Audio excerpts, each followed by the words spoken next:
Cool. Looks like we're on. Okay, so just a quick intro. I'm Justin, and I'm here with Tom, and we will do a walkthrough of basically the whole front-end ecosystem code. And let me start sharing my screen.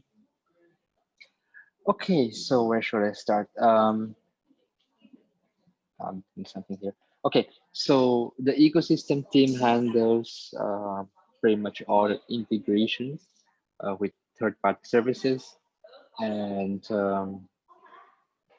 basically for the past few months, our focus has been around Jira, Slack, and this Epic Code mass integrations. So what mass integration is allows you to set up integrations at the group or instance level. So let's say you have like 50 projects, you can set all them up in one go instead of going to each individual project and setting up individually. So let me start with showing you integrations. So you've probably seen this view. So it's in settings integrations, and this page is the integration listing. It hasn't really evolved much since I joined. There have been like improvements and making it like more GitLab-ui, but it's still pretty much in HAML. In here we have mostly had like copy changes and stuff. There were a few planned improvements to this page, but like it kept getting pushed back because of higher priority stuff. So for example, we have like proposals to split this up into two tables. One is for the active integrations and one is for the integrations, like possible integrations that you can have. We had like something to make just this prettier, like with the company's logos and stuff. Yeah, things like that. And also making it searchable, like by probably adding Vue on top of this. Yeah, that's what I was going to ask. So this is all in HAML, and maybe eventually Yes. one day it'll be in Vue. Yeah. Yeah. So the push has not been there to move this to HAML. To Vue, and yeah, in HAML it just works right now. It's quite basic as well, so you know there's not much push to move it to Vue. Yeah. So all of these integrations share a common page, which is in here the integrations form. So it's how it's called in the code. Let's start going to code. Let's open somewhere. So you have, so I created this separate code integrations. In here, I have like this specific edits folder, which is meant for this edit page. We were planning of having like different pages as well. You know, like for example, the previous one is index. So each will have a different view entry point. Yep. So we have this edit. Oh, by the way, like let me just mention this. There's some legacy jQuery code in here. Previously, it was used to save and test integration. It did much more than now. Like most of it is already like refactored, and now it's doing like some very simple JavaScript like stuff.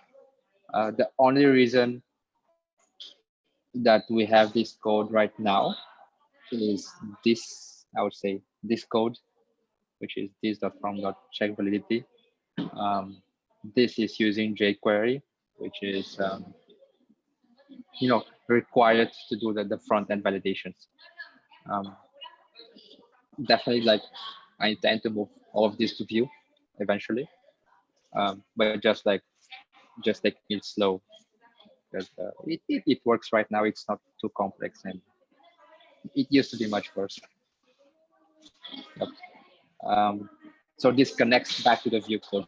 So if you see like the Vue code basically emits some events here, like the test integration.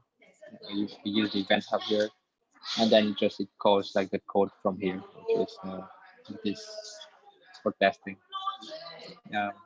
And then sometimes it like dispatches back some Vuex code, sorry, Vuex events to save the state. Okay, so you have this entry point. It's obviously a bit complicated. So we use just go to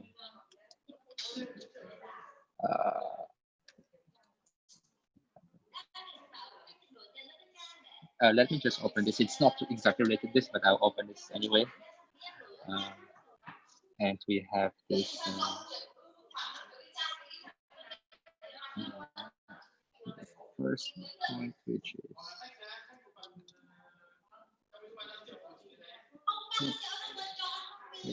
yep, it's here.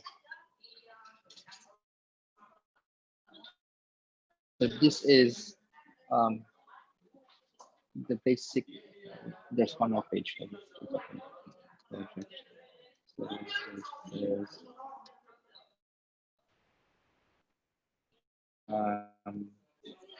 edits. Okay, so this is the front page, which is in HAML. So you have this column 4.8 here layout. So this part is, I think you've gone into this, but yeah, if you look at the form, you have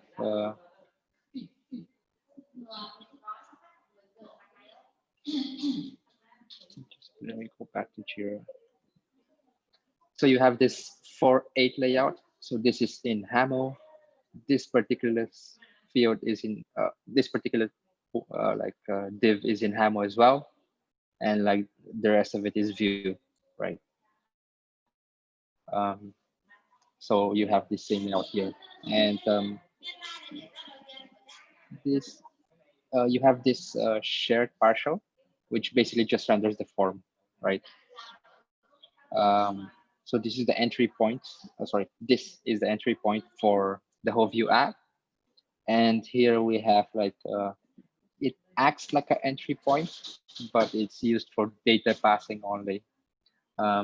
So this is related to the mass integrations, where you can overwrite the settings on the project level. So in here I have like, this is the project level, and I have some settings from that are inherited from either group or instance levels. Yeah, so if I select this, everything gets disabled, and you can only save this. And of course, if I use custom settings, these are overwriting. So let's say I want to change something. The state here is, it will change back. For example, the 8080 here changes. And if I change it back, it stays like this, so you can change it. Okay. So those disabled so those disabled settings, yeah. If they exist, they get passed in via that other element that you said that was in the conditional in the HAML. Yes. So there was this requirement that we need to like reset all the fields and show the old settings, or like the default settings. Yeah. Say like you change something by mistake, right? So yeah, change this to hello, and I don't want to change it now. I just want to go back to the default settings. If I click default settings, it has to clear out all the existing settings and apply the other ones. Yeah, no, that makes total sense. And then at this point, do I have to click save settings again? I'm guessing so, right? Yeah. Yes. So it allows you to, test it out and save before you actually use it. Another thing to note is oh, okay, so a few things that we're going to work on eventually. So I just want to mention them.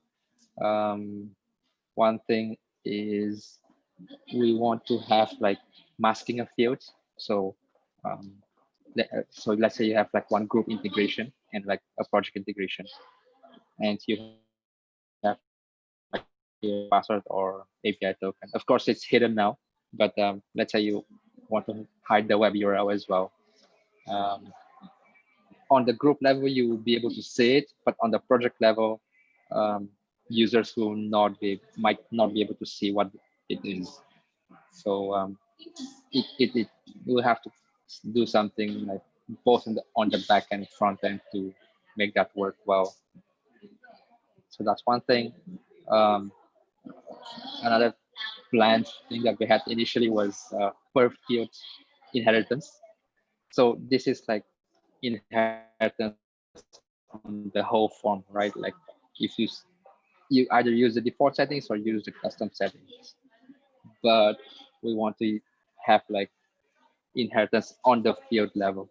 So that would probably work and look some completely different. And we might have to kind of rework the view store and everything, Vuex store. Cool. Thanks for that. That's good to know. Okay. Yeah. So this is just a high level view. I'll definitely go through, like, go into more details later.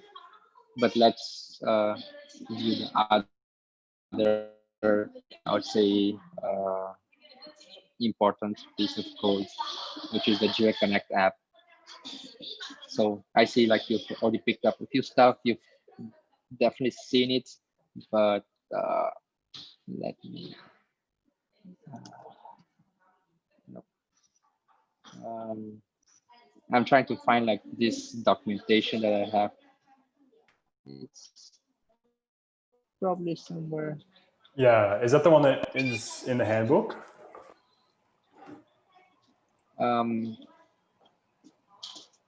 Okay, so I'm referring to this one. This one, yeah.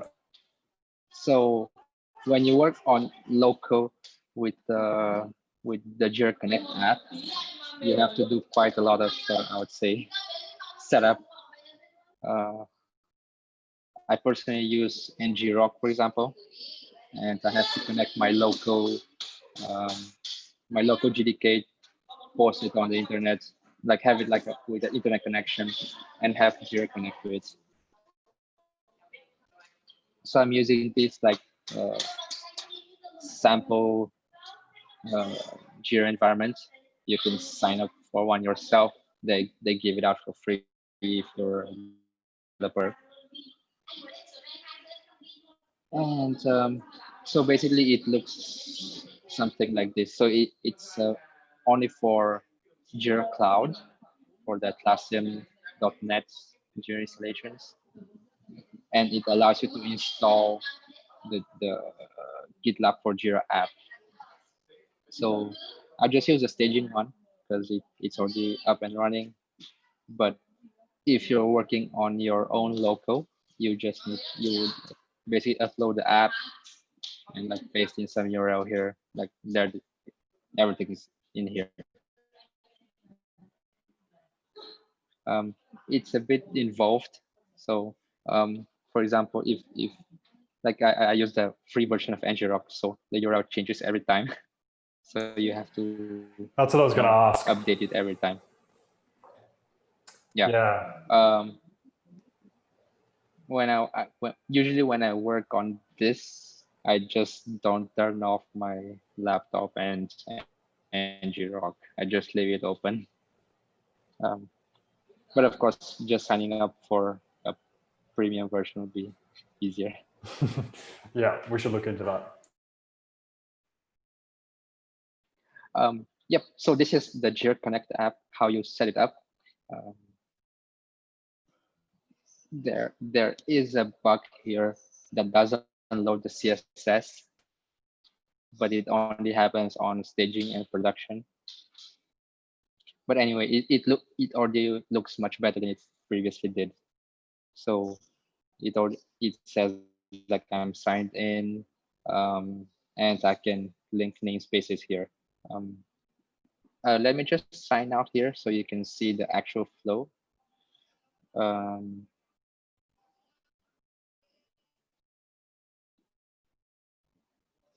so this is how, when you first set it up, it will look like. Obviously, it should look much better if all the CSS loads, everything's like centered and looks okay. But what happens is, so this is an iframe.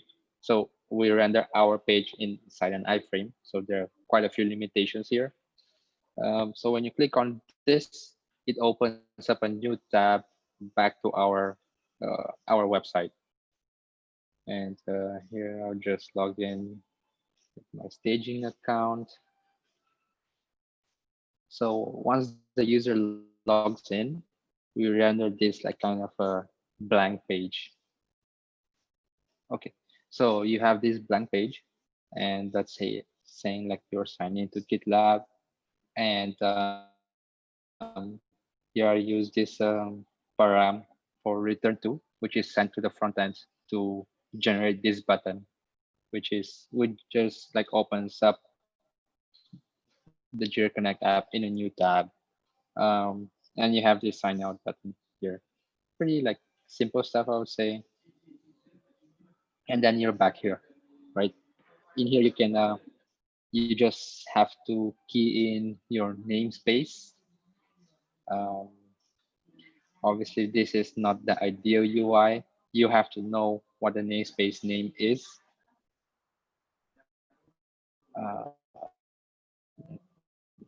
Just find something that will work. Yeah, so if I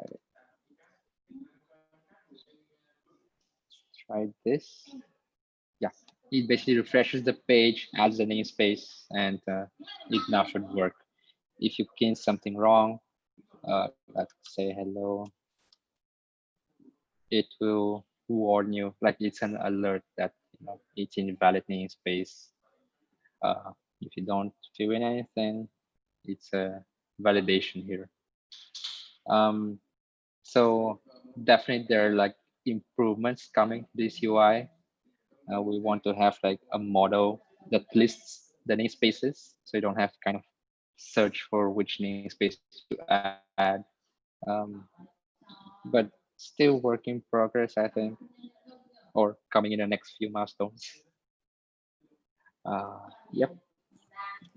And so So just to yeah, go ahead. jump in, the CSS in this iframe, like the styling of this iframe right now, is that just like an inline style or something like that? So we use the page bundles CSS, the page bundles, page specific CSS. Let me just open it. So it's Jira Connect CSS.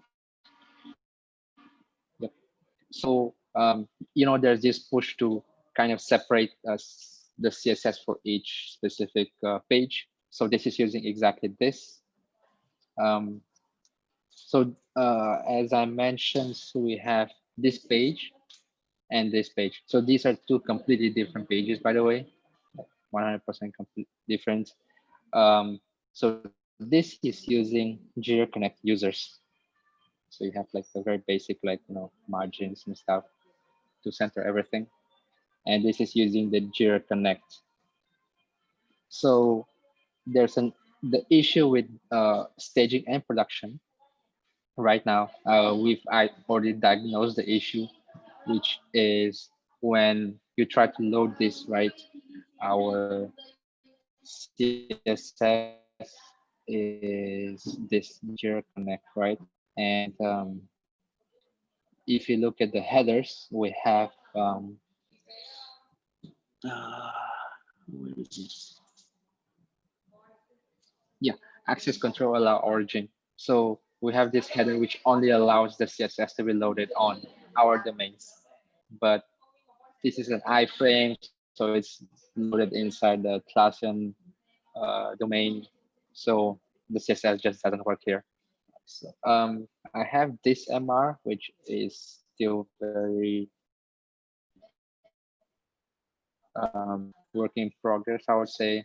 I'm just testing out some stuff, but we're trying to inline the whole style sheet here. Yeah, it's a bit complicated here. Right. But so we'll still compile the style sheet, but we'll inline all the styles back in the page. That's really Yeah, cool. it's not ideal. Yeah, it's interesting though. So, but for example, It's a workaround. the blue button that's there, for example, Yeah. like where is that style coming from, if not from this external style sheet? Okay. Yeah. So let me just walk you through the code here. I opened this earlier. Right. Okay. So this particular page is inside the Jira Connect folder, and you have subscriptions index. So this is this page, right? And by the way, this is the show, which is this page, like users show, you know. So this page is rendered using a separate layout so it's completely different from our application layout. Controller. Subscriptions. Controller. Yep. And then we have this layout, Jira Connect layout. Yep. Okay. So this is how this looks like. You have basically this is the magic here, Atlaskit. So we are instead of using our GitLab UI, we're actually using Atlassian's UI kit, which is a very simple version of a pattern library. So ours is the reduced UI package. So it's this, which only includes like things like buttons, links, a table, but that's it. Like it's very basic. Um, so I think I worked with IP some time ago to add it's I still have like this open thing to add our GitLab UI webpack to this page. Um, obviously, there's some complications in this, but basically what this MR does is it adds GitLab UI, the whole package. I mean, so it adds all the CSS stuff for GitLab UI. So if you look at the CSS here, actually have something that is already semi-working, but you have to import each GitLab UI element as you use it. So I tried like importing the whole library, right? But what I realized is it's a lot of CSS, and in here we use like only and we have a model and an input field that's it. And for that, the cost of the CSS was like almost 40 kilobytes of compressed CSS, which was a lot. And that's why there's this comment like we should only import what we use. So for example, I saw you were working on adding an alert. So if you want to add like the GitLab UI styles, you just need to add like the GitLab UI for alerts. Right. And I'm guessing that, I mean, we just have to check whether the Atlaskit version of alert is in that reduced CSS bundle that we're including. Mm-hmm. Yeah. So it might not be. There was discussion. Yeah, there was discussion if we should use the Atlassian design specs or use our own GitLab UI. And I think after like some back and forth and like just looking at like what other apps are doing, we just decided to go with our own GitLab UI. Yep. And also we now have Vue in this app. Let's just find it. JavaScripts.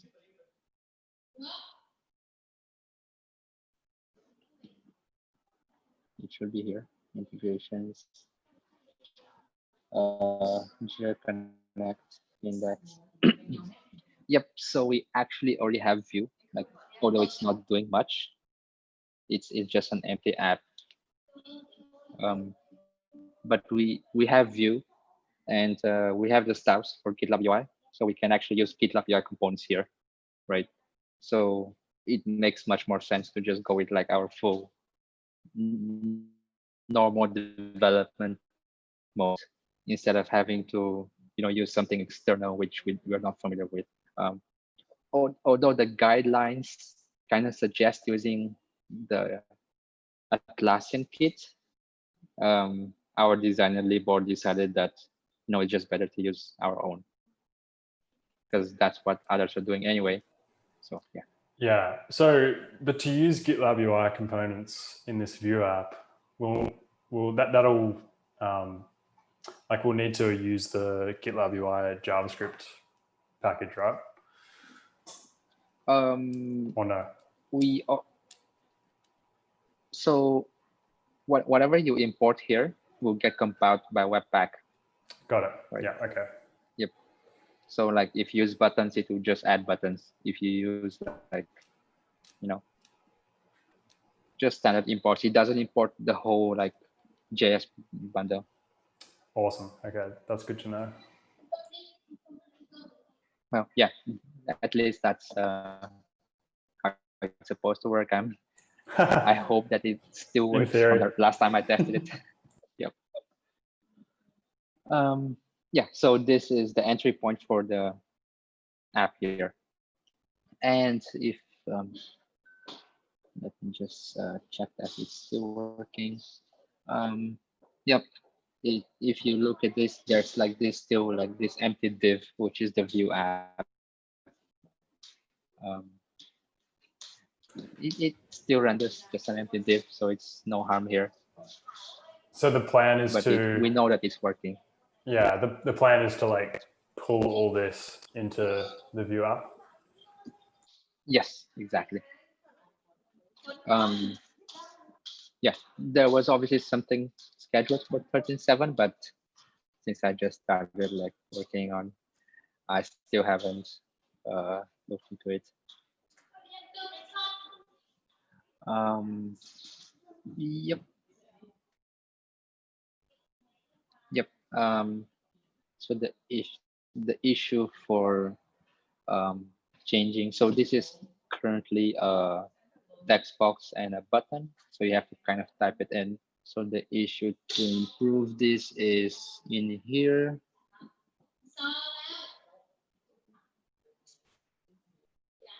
And we have some proposed improvements here. So this like basically it to be a model and yep. So this is the current state and this is the improved state. So there's a button, it will become a button and you just hit add namespace and it opens up this, which lists all your groups, subgroups, and your individual namespace as well. Yep. And for example, let's say you want to add something, you just click the link, which is like much easier. That's awesome. It's mainly front end work in here. We're just like changing how it looks and nothing on the back end, because the link button here is pretty much the same as the current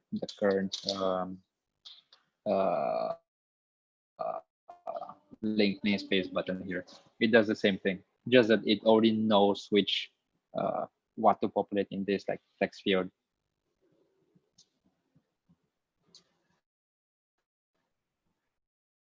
Yep. Any questions so far? No, that's super. That's awesome. That's very informative. Yeah, I guess wrapping it all up, I guess it'll be nice to have it all in Vue. That'll be a good productivity boost. And yeah, I don't know. Yeah. So we already have Vue, or just like we just need to move everything there. Um, that's a thing for like, I don't know, like 2 or 3 MRs or something. So we'll get there. But yeah, so this is pretty much the page right now. Like everything is HAML, and uh, well, no translations or anything. Yep. So this That's is the awesome. Jira Connect app. So index, yes, here, some of the CSS. Yep. Okay, so just to context switch a bit again, I'll go back to um, find it. Oh, let me just quickly show. I think I've already showed you, but just again, this is a special page, which is connect/users, and it's kind of like a blank page, and it just has some text, and yeah, there's like pretty much no value in having it in Vue because it's way too simple. Yeah, no, that definitely makes sense. And here you have like the Jira app link, which is the workaround with return to. So when you try to sign in, like we already passed the URL in the uh, yeah. Yep. So let's context switch back to mass integrations, which is most of the work for last milestone. Um,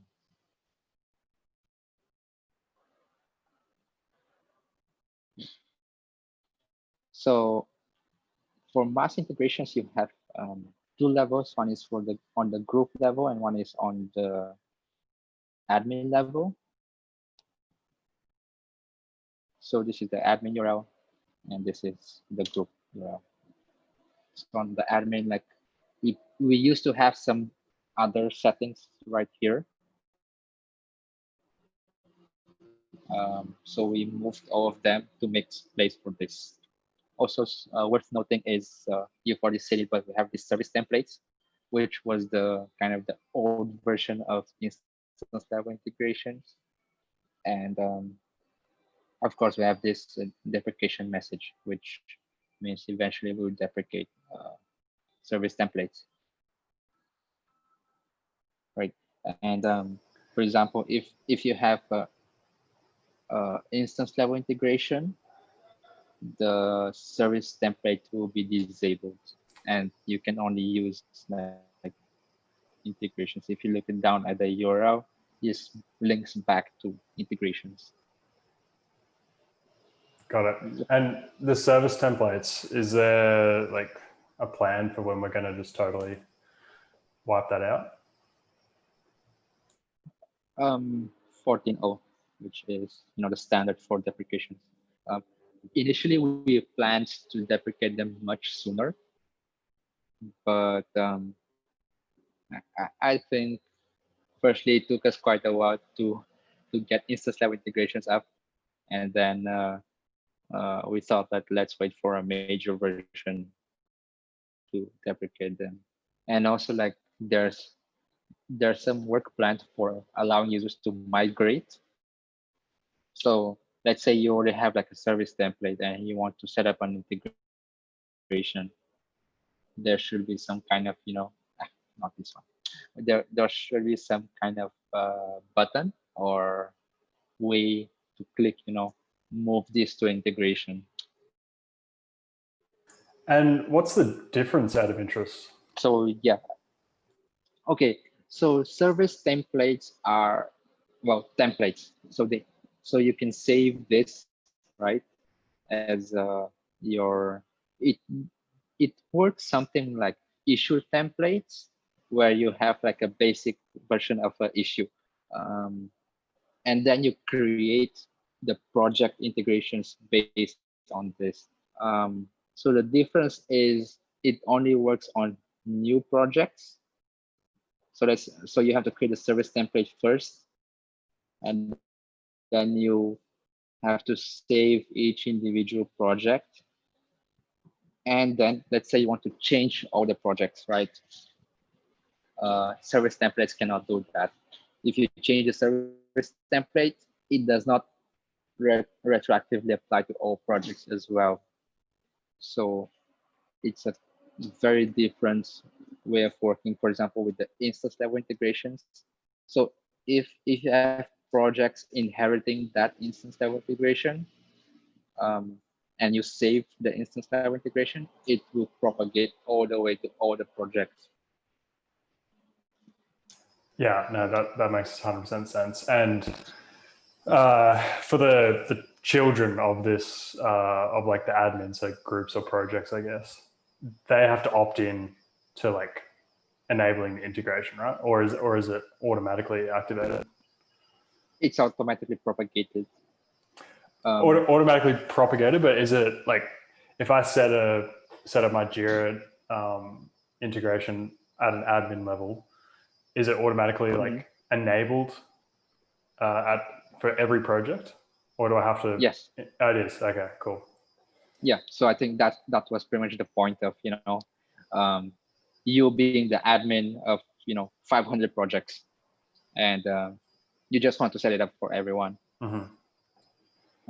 Yep, and it would just work across the whole pretty much instance if you have this this admin level. Awesome. No, that definitely makes sense. Cool. And if you make a mistake and like fill in like, I don't know, let's say for Jira, you fill in like the wrong URL and you update it here, it will update to all projects as well. Obviously, on the project level itself, you have the option to override the settings. Let's say for a particular project, you want to use a different Jira instance. That works as well. Yeah, that's really cool. Yep. So I think the main difference, of course, is on the back end. On the front end, they look pretty much the same. Obviously, the form doesn't look that great here. But still, the form, it's the same thing. Yeah, the form here is still using that same, like this is still the Vue app, right? Yes, if I'm not wrong. Yes, this is still the Vue app. The basic form here is the same. Yeah, let me just show you the code because it's easier. And just give me a sec.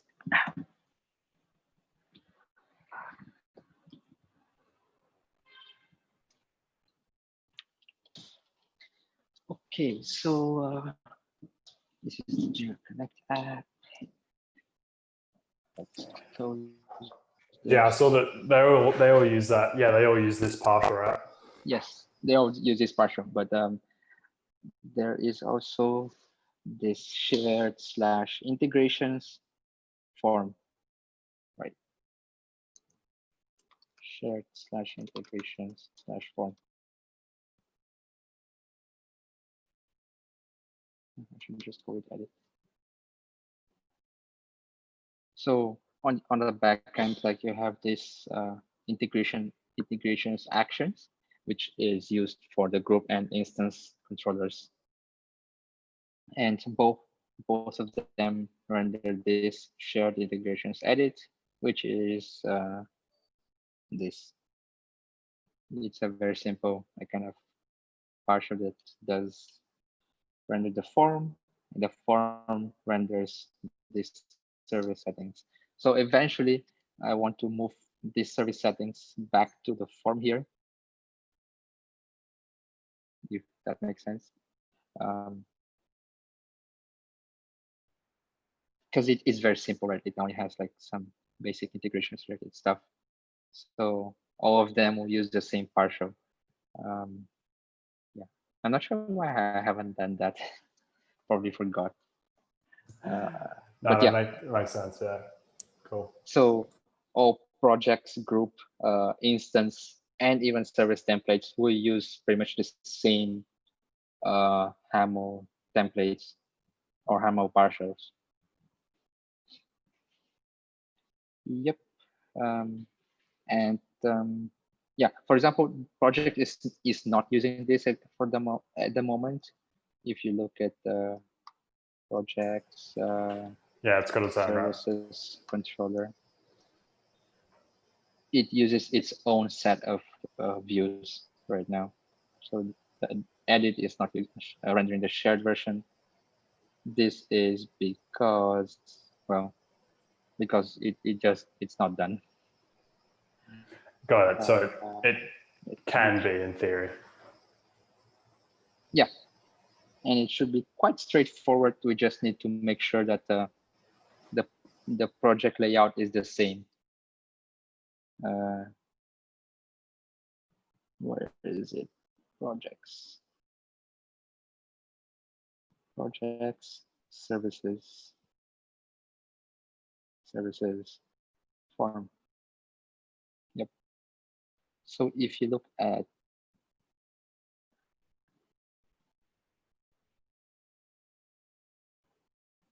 this form and this form,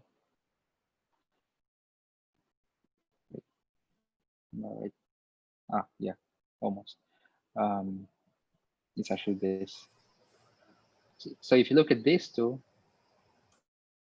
yes, wait, no, they should be almost the same. This, and I think this, wait, yeah. So you have, this is the column here for 8. You have the form and rendering the shared service settings. And when you have this project level form, you have the column 4, column 8, the form, and rendering this service settings. Of course, there are a few like this and this that need to be kind of reconciled to make sure everything still works fine. Yeah, and I'm guessing the little status indicator icon on line 8.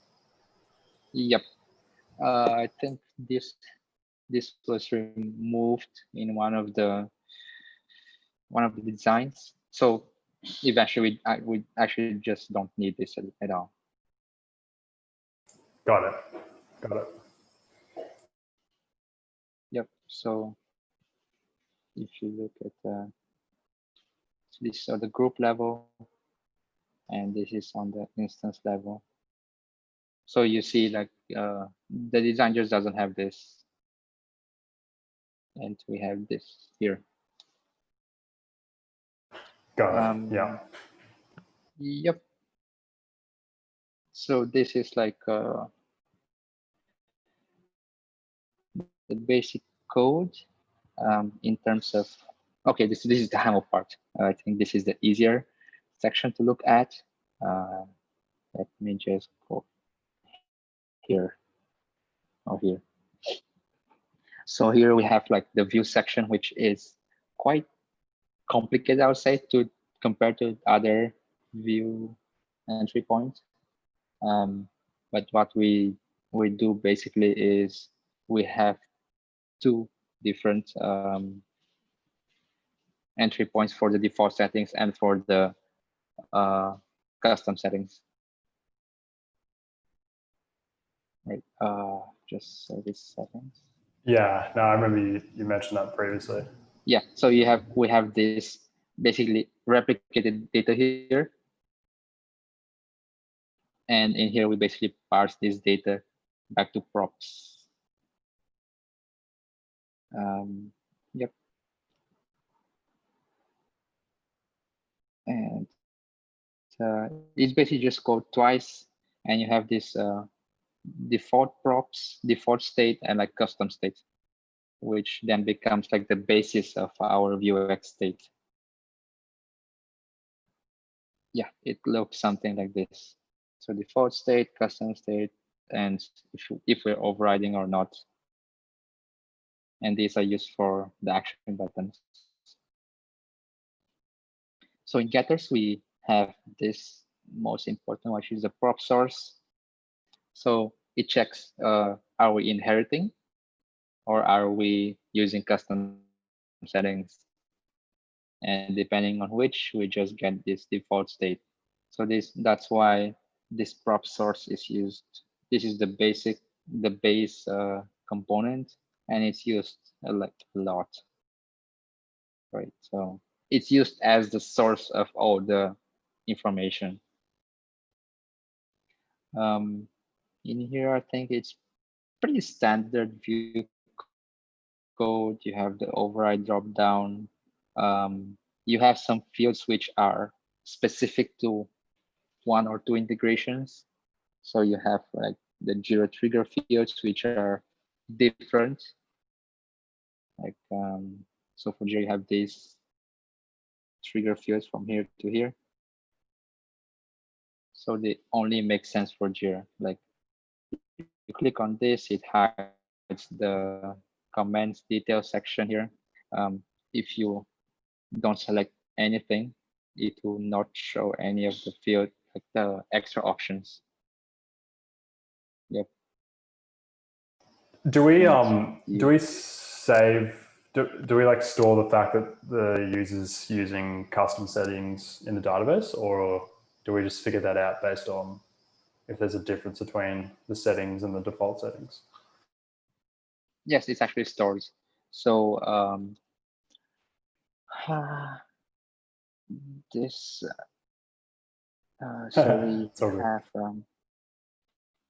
inherit from ID, right? So if you look at getters, right, the is inheriting is so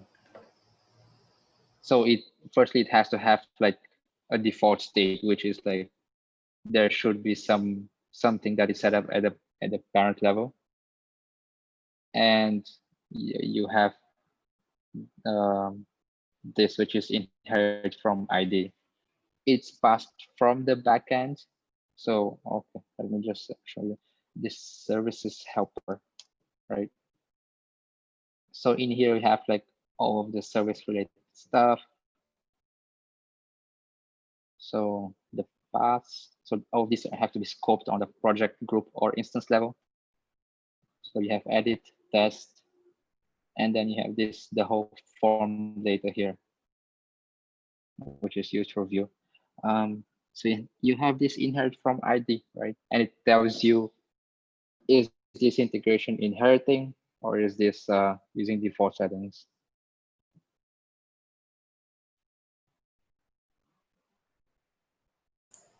That's great. I didn't know about that services helper file, so that's good. Mm-hmm. Yep. I was just initially adding it, you know, to the HAML, but you know, like it just gets out of hand. Like once you have this.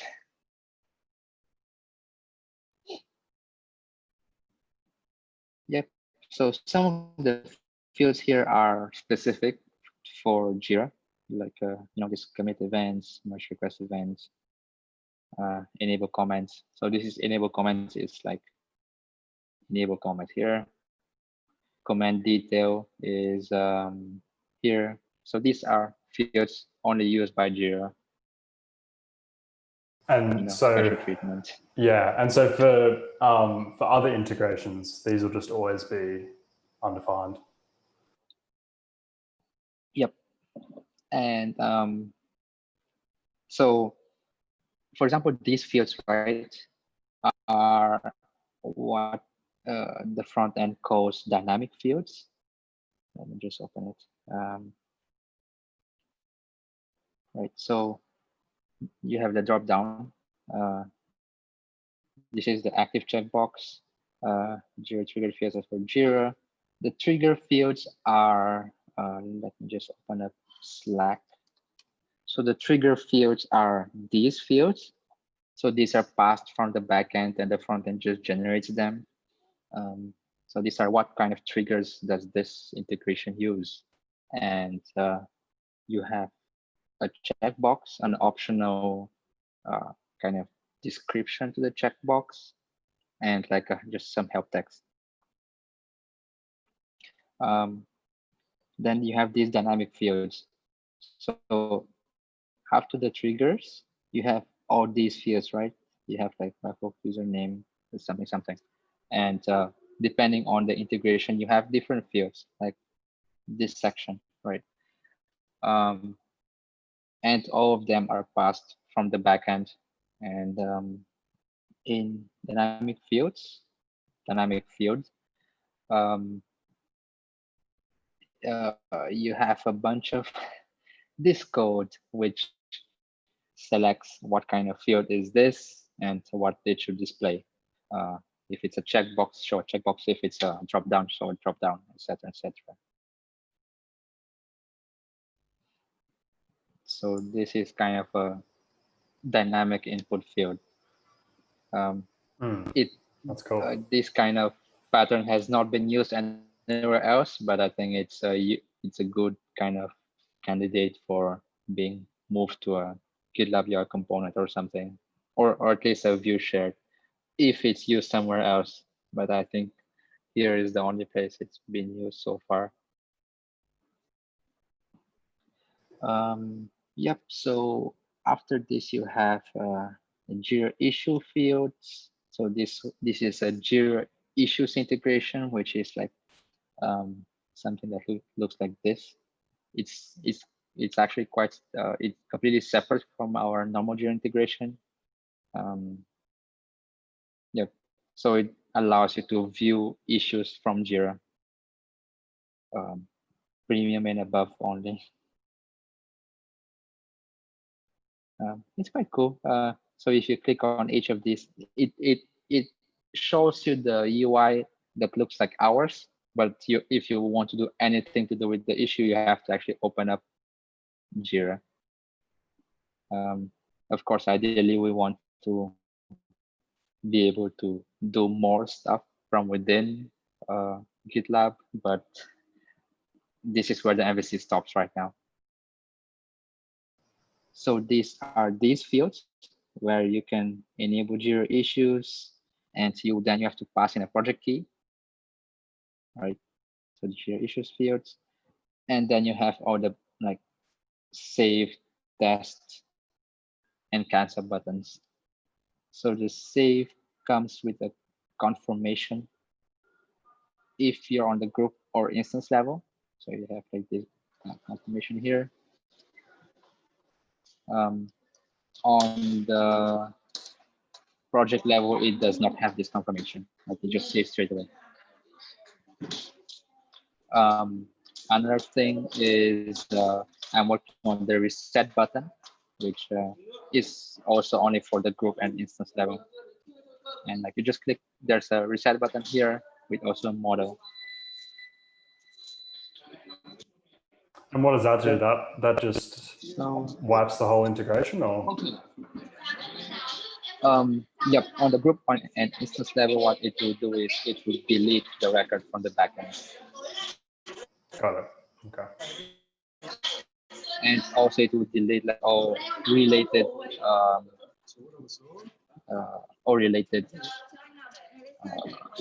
project integrations.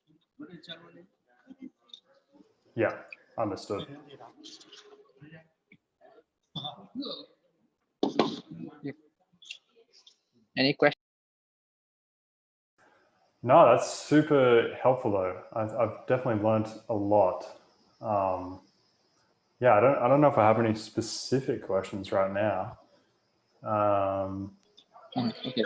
Yeah. Yeah, it was definitely like a lot of information. So I'll let you digest it first. And if you have any questions, just feel free to ask.